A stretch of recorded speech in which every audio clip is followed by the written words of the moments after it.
Hey guys, I wanted to double tap. Is that the right term? I don't know. I want to talk about the SAVE Act again. I already posted a clip from the 5 about this, but I've been thinking about it since we got offset and realizing that people, even Republicans who are very well researched, steeped in the material, whatever, people are paying attention, don't even know that the SAVE Act is not a voter ID bill. It's a voter registration bill.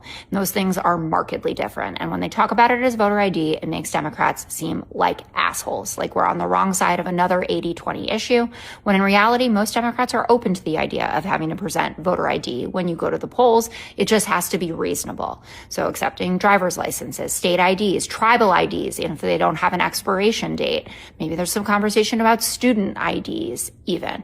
We have to be open to those kinds of conversations so that you can properly push back on what the SAVE Act wants to do, which makes it that you have to show proof of citizenship when you register to vote. So that's a passport or a birth certificate. And I think a lot of us know how complicated that gets. Nearly 50% of Americans don't even have a passport. That includes a lot of Republican voters, especially MAGA voters.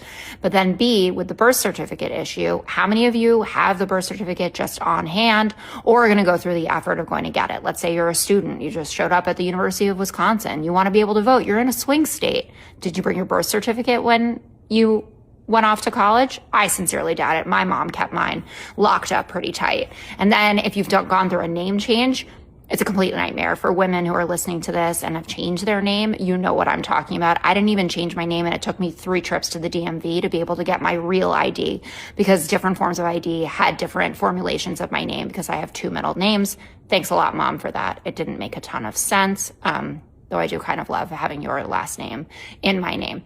Anyway, Democrats have to own this better. We have to talk about the importance of voter ID to make it clear to people that the SAVE Act is not about voter ID.